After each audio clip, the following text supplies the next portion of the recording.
नमस्कार साथियों, सहज यात्रा ब्लॉग में आपका स्वागत है। मैं संजीव पांडे आज आपके लिए लेके आया हूँ बहुत ही अच्छा डेस्टिनेशन, जिसे घूमने के लिए आप हो जाइए तैयार और विस्तृत जानकारी अब हम आपको बताएंगे, तो रेडी रहिए और लास्ट तक सुनिए।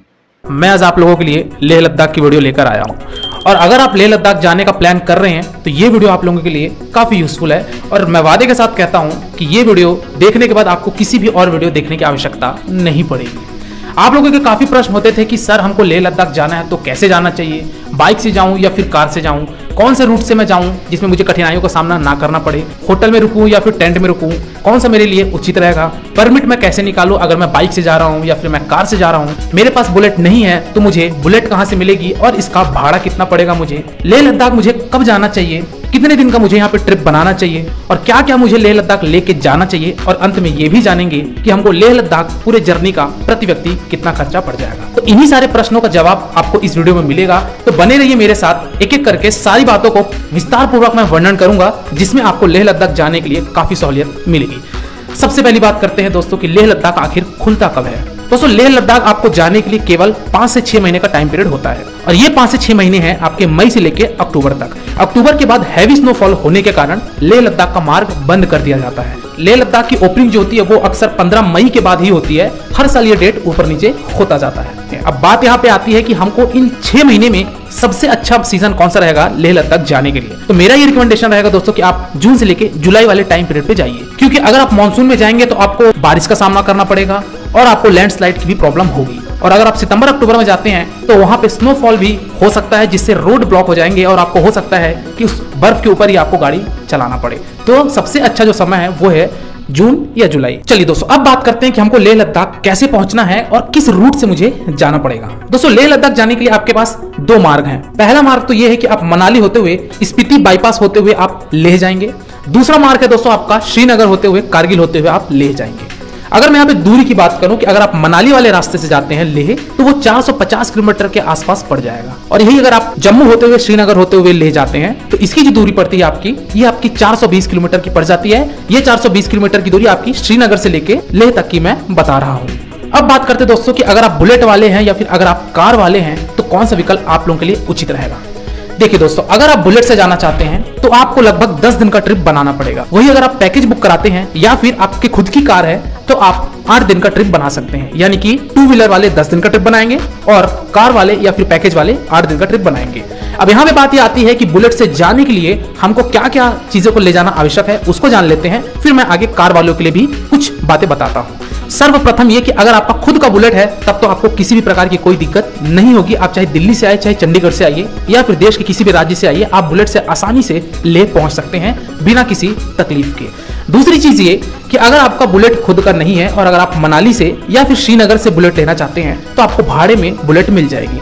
अगर यहाँ पे मैं कॉस्ट की बात करूं पर डे के हिसाब से तो बुलेट को लोग चार्ज करते हैं 1300 रुपए। ये रेट जो बता रहा हूँ ये मैं मनाली का बता रहा हूँ। इसी के आसपास आपको श्रीनगर में भी बुलेट का दाम पड़ जाएगा। और वही अगर आप हिमालयन गाड़ी लेते हैं यानी कि हिमालयन बुलेट लेते हैं तो उसका रेट आपको 1600 रुपए पड़ जाएगा पर डे के हिसाब से। तो जितने दिन आप रहेंगे उतना आप उसका मल्टीप्लाई कर सकते हैं। अब बात यहाँ पे करते हैं दोस्तों कि हमको बुलेट से जाने के लिए क्या क्या चीजों को और कैरी करना पड़ेगा जिसमें हमको कठिनाइयों का सामना ज्यादा ना करना पड़े। तो दोस्तों बाइक से जाने के लिए आपका जो सबसे महत्वपूर्ण सामग्री है वो है आपका जेरिकैन। जेरिकैन यानी कि पेट्रोल का एक छोटा सा कंटेनर जो कि 5 से 10 लीटर का हो तो आप उसको कैरी करके चलिए, क्योंकि आपको उस रूट में कहीं भी पेट्रोल पंप देखने को नहीं मिलेगा और हो सकता है कि आपका पेट्रोल कभी भी खत्म हो जाए, तो आप एक जेरिकैन अपने साथ जरूर रखिए। दूसरा आपका हेलमेट आवश्यक है। आप बिना हेलमेट के बाइक राइड मत करिए, क्योंकि रास्ते बहुत ज्यादा उतार चढ़ाव हैं। आपको वहां से नदी पार करना पड़ेंगे, बड़े बड़े पुलिये पार करने पड़ेंगे और आपको बड़े बड़े बोल्डर पत्थर को भी क्रॉस करना पड़ेगा। दूसरी चीज दोस्तों आप सेफ्टी गार्ड जरूर पहन के चलिए। नी गार्ड आता है आपको 700-800 रुपए आपको किसी भी शॉप से मिल जाएगा, या तो आप मनाली में ले लीजिए या फिर जहां से भी आ रहे हैं तो आप सेफ्टी गार्ड भी अपने साथ जरूर रखिए। दूसरा दोस्तों कि जो भी आपकी बाइक हो वो आपकी ट्यूबलेस टायर वाली ही होनी चाहिए। टूल किट आप जरूर अपने साथ रखिए। टूल किट यानी कि गाड़ी में कुछ समस्या आ जाए तो आप उसका एक किट जरूर रखिए, यानी कि एक पंचर किट रख लीजिए, एक छोटा सा ऑयल बॉटल रख लीजिए, क्लच वायर भी रख लीजिए। ये सारी चीजें आप साथ में लेकर चलिए अगर आप बाइक से जा रहे हैं तो। दूसरा दोस्तों, आप एक वाटरप्रूफ बैग जरूर रखिएगा, क्योंकि वहां पे बेमौसम बारिश होते रहती है, तो आप जरूर एक वाटरप्रूफ बैग ही पकड़िए जिसमें आप कपड़ा कम से कम रखिए और ये सारी चीजें सामान उसमें आराम से आ जाए। रेनकोट अपने साथ दोस्तों जरूर रखिए और आप विंटर क्लॉथ रखना ना भूलें, क्योंकि लेह लद्दाख में आपको काफी ठंड महसूस होगी। और तीसरी चीज दोस्तों कि अगर आप 8 दिन 10 दिन का ट्रिप बना रहे हैं तो आपके लिए बहुत जरूरी है एक पोस्टपेड सिम, ताकि आप अपने परिवार वालों के संपर्क में रहें अगर आप बैचलर जा रहे हैं या फिर कपल्स जा रहे हैं, क्योंकि वहां पे आपको प्रीपेड सिम काम नहीं आएगा। तो मैं यही रिकमेंड करूंगा कि आप मनाली में या फिर आप जहां भी रह रहे हैं एक पोस्टपेड सिम खरीद लीजिए, ताकि आपकी यात्रा सफल, सुखद और मंगलमय बने। दोस्तों, अगर आप श्रीनगर वाले रूट से जा रहे हैं तो उस रूट में आपको ज्यादा खराब रास्ते देखने को नहीं मिलेंगे, वहां की रोड की भली भांति है, तो उतना कठिनाई आपको नहीं होगा। चलिए दोस्तों, अगला प्रश्न आता है कि हमको गाड़ी का परमिट कैसे निकलवाना पड़ेगा और गाड़ी की परमिट हमको मिलेगी कहां से। दोस्तों, लेह लद्दाख जाने के लिए आपको वहां पे एक परमिट चाहिए होता है, और वो परमिट होता है कि आप Leh Ladakh local sight seeing घूम रहे हैं तो उसके लिए आपको एक परमिट चाहिए होता है। तो आप इस वेबसाइट में जाके अपनी परमिट निकलवा सकते हैं। इस परमिट का दोस्तों जो कॉस्ट है वो आपका 8 से 850 रुपए पड़ता है, जो कि आप ऑनलाइन भी निकलवा सकते हैं या फिर चाहें तो आप डीएम ऑफिस लेह में जाके भी निकलवा सकते हैं। डीएम ऑफिस यानी कि डिस्ट्रिक्ट मजिस्ट्रेट ऑफिस चले जाइए, वहां पे भी आप परमिट निकलवा सकते हैं, या फिर किसी भी इंटरनेट कैफे वाले से भी निकलवा सकते हैं ले पहुंचकर। चलिए दोस्तों, अब प्रश्न आपके मन में ये आ रहा होगा कि मुझे केवल एक ही परमिट चाहिए या फिर इसके अलावा भी मुझे और परमिट की आवश्यकता पड़ेगी। दोस्तों, अगर आप मनाली वाले मार्ग से जा रहे हैं तो फिर आपको एक परमिट की जरूरत पड़ेगी अगर आप रोहतांग होते हुए जा रहे हैं तो। लेकिन मैं ये कहूंगा कि आप रोहतांग वाले मार्ग से आज की डेट में मत जाइए, क्योंकि आपका अब बन चुका है अटल टनल। तो अटल टनल से अगर आप जाएंगे तो आपको किसी भी परमिट की आवश्यकता नहीं पड़ेगी, और साथ ही साथ यहाँ पे आपका रोड भी बहुत अच्छा है, तो आप अटल टनल होते हुए लेह पहुंचिए, जिसमें आपको एक भी परमिट की आवश्यकता नहीं पड़ेगी। और यही अगर मैं बात करूं श्रीनगर वाले रूट से अगर आप जाते हैं तो श्रीनगर से भी जाएंगे तो आपको कहीं भी परमिट की आवश्यकता नहीं पड़ेगी, केवल और केवल आपको लेह पहुंचकर ही परमिट की आवश्यकता पड़ेगी, जो कि मैंने अभी आपको बता दिया कि कैसे उसको निकलवाना है। तो दोस्तों, ये तो थी बातें कि हम 2 व्हीलर से जाते हैं तो हमको किस तरीके से जाना है। अब हम बात करते हैं 4 व्हीलर के लिए कि हमको किन किन बातों का ध्यान रखना है, और अगर आपकी खुद की गाड़ी है तो क्या हमको सावधानी बरतनी पड़ेगी, और अगर आप पैकेज लेते हैं तो कौन सी सावधानी बरतनी पड़ेगी।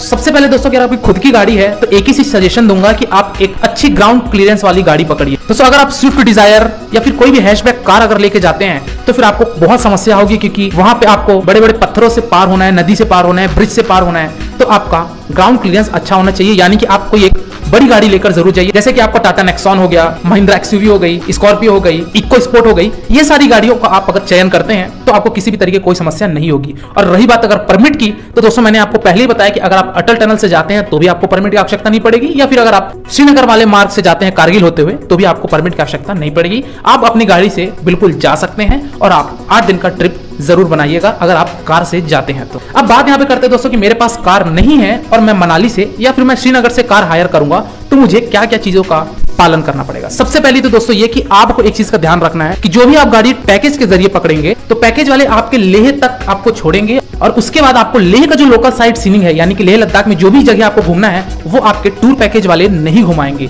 इसका कारण ये है कि लेह लद्दाख केवल 4 से 5 महीने के लिए खुलता है, और इस 4 से 5 महीने वाले भी जो लेह की जो टैक्सी यूनियन है वो किसी भी हिमाचल प्रदेश या फिर अन्य राज्य से आने वाली गाड़ी को परमिशन नहीं देती है कि आप हमारे लेह लद्दाख में आकर घुमाइए। इसका कारण ये है 4 से 5 महीने का टाइम पीरियड होता है, तो उनको भी कुछ पैसे कमाने का मौका मिलना चाहिए, तो इसीलिए कमर्शियल व्हीकल को जाने नहीं दिया जाता है। अगर आप पर्सनल गाड़ी से जाते हैं, मेरे कहने का मतलब ये है कि आपकी खुद की गाड़ी है, तो फिर आप लोकल साइट सीइंग घूम सकते हैं, कोई आपको रोका टोकी नहीं करेगा। अब यहाँ पे बाइक वाले सोच रहे होंगे कि बाइक को भी क्या इस तरीके की समस्या का सामना करना पड़ेगा, तो जी बिल्कुल, पीली नंबर प्लेट की बुलेट रहेगी। अगर आप कमर्शियल व्हीकल से जा रहे हैं, यानी कि गाड़ी हायर करके जा रहे हैं, तो वो रहेगा पीला नंबर प्लेट, और पीले नंबर प्लेट वालों को लेह में लोकल साइट सीइंग घूमने नहीं दिया जाता, तो आप उनके गाड़ी से घूमेंगे, क्योंकि वो चाहते हैं कि हमारी भी कुछ कमाई हो। तो आप बिल्कुल निश्चिंत रहिए, आप वहां पे जहां भी होटल लेंगे, होटल पे अपनी गाड़ी पार्क कर दीजिए और आप उनके द्वारा घूम लीजिए। ज्यादा कॉस्ट वो चार्ज नहीं करते हैं, जो कॉस्ट है वही कॉस्ट आपका लेंगे, जो कि आपका एक दिन का 2500 से 3000 रुपए होता है, और आपको सारे साइट सीइंग घुमा के आपको वापस आपके होटल पे ड्रॉप कर देते हैं। चलिए दोस्तों, अगली बात करते हैं कि रास्ते के दरमियान क्या हमको एक ही दिन में ट्रैवल करना चाहिए या फिर हम बीच में स्टे लें। तो दोस्तों मैं तो यही सजेशन दूंगा कि आप 2 दिन में लेह पहुंचिए। कहने का मतलब यह है कि अगर आप मनाली से जाते हैं तो बीच में कहीं स्टे दीजिए 200 किलोमीटर के बाद। इसी तरीके से अगर आप श्रीनगर से जाते हैं तो आप कारगिल में स्टे दीजिए, जो कि है 202 किलोमीटर के आसपास, वो भी पड़ जाता है। तो आप एक दिन का जरूर स्टे बनाइए रात में बीच रास्ते में, उसका दूसरे दिन आप लेह पहुंचिए। अब यहाँ पे प्रश्न ये आता है कि हम रुके कहाँ, होटल में रुकना चाहिए या फिर हमको टेंट में रुकना चाहिए। दोस्तों आप जब ये यात्रा करेंगे तो आपको जगह जगह होटल, जगह जगह रेस्टोरेंट और जगह जगह आपको एक टेंट मिलेगा जहां आप अपना स्टे कर सकते हैं। आपका जहां पे भी स्टेमिना खत्म हो जाएगा आप वहीं पे अपनी गाड़ी रोककर विश्राम कर सकते हैं, जो भी आपका नजदीकी होटल रहेगा। यहाँ पे आपको होटल सस्ता पड़ेगा और टेंट आपको महंगा पड़ेगा, टेंट की यहाँ पे अगर मैं कॉस्ट की बात करूं दोस्तों तो 1500 से 2000 रुपए एक व्यक्ति का है। और वही अगर मैं बात करूं होटल की तो होटल वालों का कॉस्ट होता है 1500 से 2000 रुपए 2 से 3 व्यक्ति के लिए। तो आपको टेंट थोड़ा महंगा पड़ता है। इसका कारण ये है कि वो आपको बॉनफायर भी साथ में देते हैं, इसलिए इनका रेट 1500 से 2000 रुपए एक व्यक्ति का है और होटल आपको 1500 से 2000 रुपए में 2 से 3 व्यक्ति के लिए उपलब्ध हो जाती है। चलिए दोस्तों, इसी के साथ हम बात कर लेते हैं कि हमको खाने पीने का क्या यहाँ पे कॉस्ट पड़ेगा। तो दोस्तों, खाना आपको थोड़ा सा कॉस्टली पड़ सकता है, क्योंकि आपको पता है ये सारे होटल, सारे रेस्टोरेंट वाले 4 से 5 महीने के लिए अपना व्यापार करते हैं, तो इनका कॉस्ट थोड़ा सा ज्यादा होता है। तो उसमें भी आपको कॉम्प्रोमाइज करना पड़ेगा, जो कि आपको 200 रुपए तक खाना एक टाइम का उपलब्ध होगा पर पर्सन। तो आप उस हिसाब से अपने खाने का एडजस्ट कर सकते हैं। कुल मिलाकर ये कह देना चाहिए कि लगभग आपका 700 से 800 रुपए एक दिन का खाने पीने का खर्चा डेफिनेटली होगा ही होगा। अब बात करते हैं दोस्तों कि हम लेह लद्दाख पहुंच चुके हैं, इसके बाद हमको आगे कैसे यात्रा करनी है और यहाँ पे हमको होटल और खाने पीने की क्या फैसिलिटी मिलेगी। तो यहाँ पे अगर होटल की बात करूं दोस्तों तो 800 रुपए से आपको होटल देखने को मिल जाएगा लेह लद्दाख में। यहाँ पे कुछ सस्ते गेस्ट हाउस भी हैं जो कि 500 रुपए से स्टार्ट हो जाते हैं। तो आप चाहे तो गेस्ट हाउस में रुक सकते हैं, चाहे तो आप एक नॉर्मल होटल में भी रुक सकते हैं। यहाँ पे आपको 2 स्टार 3 स्टार होटल भी देखने को मिलेंगे, जिनका कॉस्ट 5000 से 10000 रुपए होता है। तो आप वहां भी अपना स्टे कर सकते हैं। इसी के साथ साथ अगर मैं बात करूं कि दोस्तों आपको लेह लद्दाख में खाने पीने की क्या व्यवस्था है, तो दोस्तों खाने पीने का भी सेम आपको वही कॉस्ट मिलेगा जो कि आपको रास्ते में मिला था, यानी कि 150 रुपए से लेके 200 रुपए थाली सिस्टम के आधार पर पड़ेगा। तो आप अपने भोजन की व्यवस्था इस प्रकार कर सकते हैं। चलिए दोस्तों, अब बात करते हैं कि हमको लेह लद्दाख घूमने के लिए कितने दिन का ठहराव करना आवश्यक है। दोस्तों, अगर आप लेह पहुंच चुके हैं तो आप एटलीस्ट लेह लद्दाख में 3 दिन जरूर स्टे बनाइए।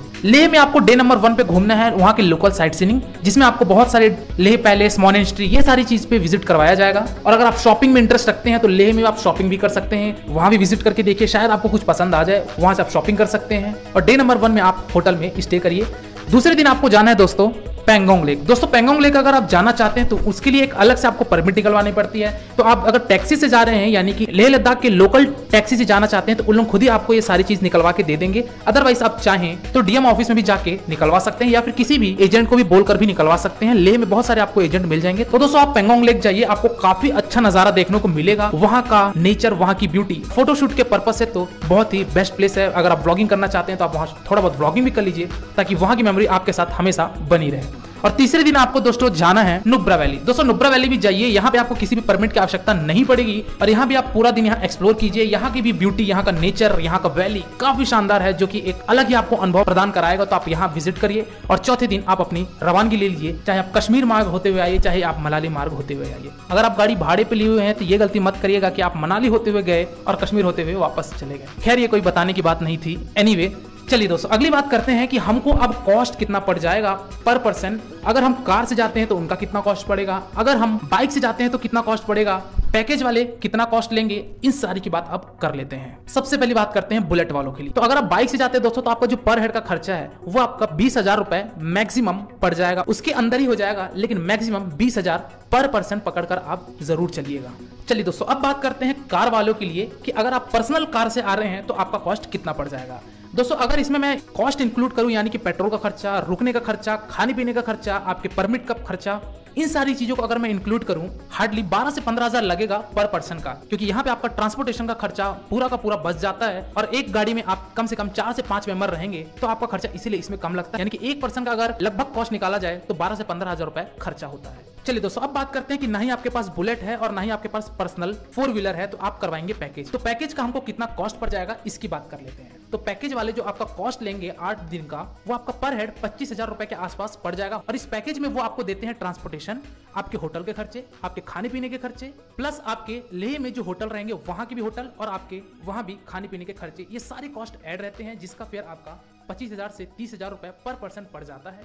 तो अगर आप पैकेज बुक कराना चाहते हैं तो इस हिसाब से आप पैकेज भी बुक करवा सकते हैं। तो दोस्तों, आप अधिक जानकारी के लिए हमसे संपर्क कर सकते हैं, अपनी पैकेज बुक करा सकते हैं, व्हीकल किसी भी प्रकार का संपर्क कर सकते हैं। हमारे पेज को फॉलो करें, लाइक करें, सब्सक्राइब करें।